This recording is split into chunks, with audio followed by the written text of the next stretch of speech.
Hello guys, tingnan niyo yung aking pagkain. May kanin tayo at may lauoy at may ginamos. Yan ang ating pagkain ngayon guys. Kararating ko lang galing simbahan. Guys at dumaan ako sa market para bumili ng mga gulay-gulay. Yung ano dito sa Hong Kong guys, mahirap hanapin yung malunggay kaya yung green leaves natin is alugbati lang. Ang sarap ng gulay guys.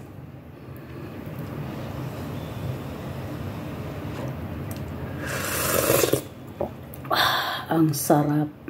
Tapos nakita ko medyo mura.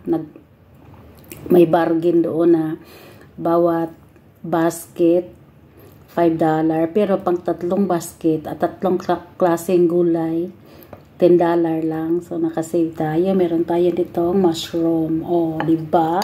Kaya dyan sa Pilipinas may ohong na ba dyan? Kami dito araw-araw iba-ibang klase. Ang sangkap ng ating gulay ng ating lauoy ay okra, talong, mushroom at saka alugbati. Kain po.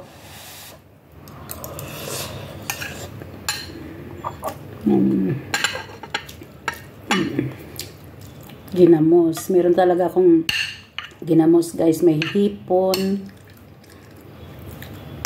Kaya pag day off hindi ako gumagala kasi doon ko nakakain yung mga gusto kong kainin.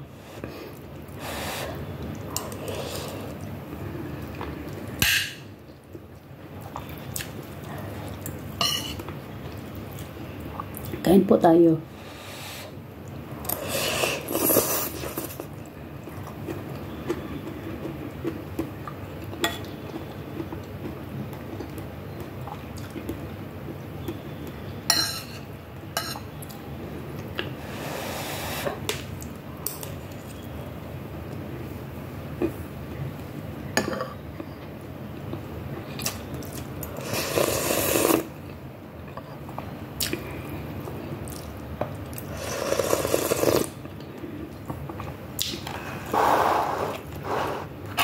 Yan.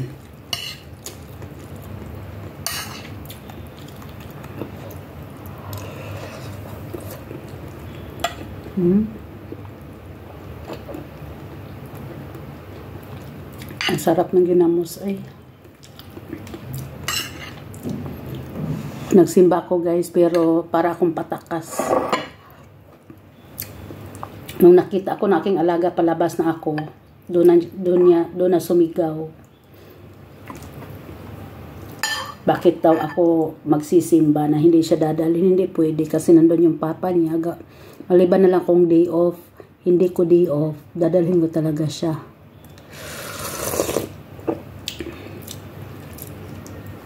Isang beses dinala ko siya sa simbahan. Nagkagulo kami doon kasi ayaw na niyang bumitaw sa akin. Tapos yung pagdala ko niya sa simbahan is ilang minutes lang kukunin din ng papa niya na nagsisigaw-sigaw na siya doon.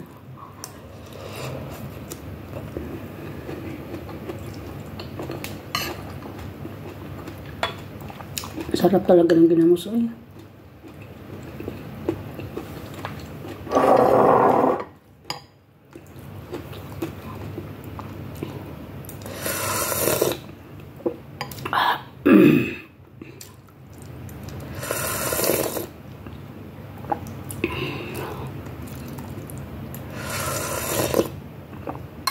Yung mga piniritong isda guys na hindi ko maubos, itatago ko talaga yun kasi para pag naggulay ako, meron akong pangsahog. Araw-araw kasi dito may pinirito bigay ni Popo. Si Popo ang magluluto. Dadating dito sa bahay yung isda, luto na. Pero hindi ako mahilig sa pinirito. Gusto ko talaga paksiw.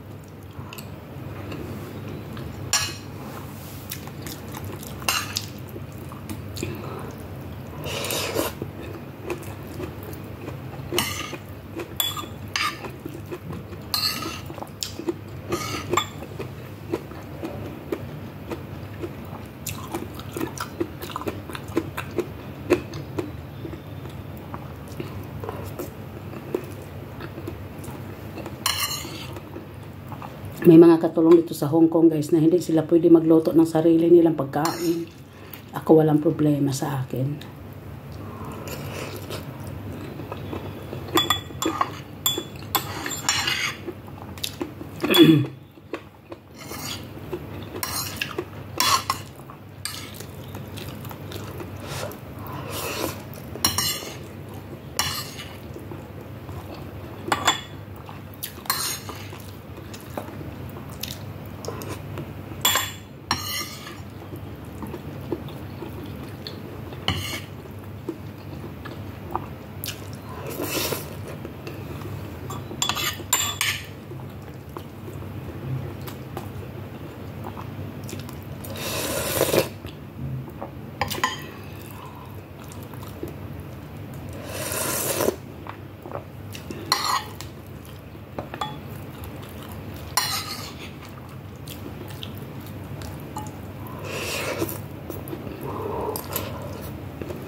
Tapos na po tayo.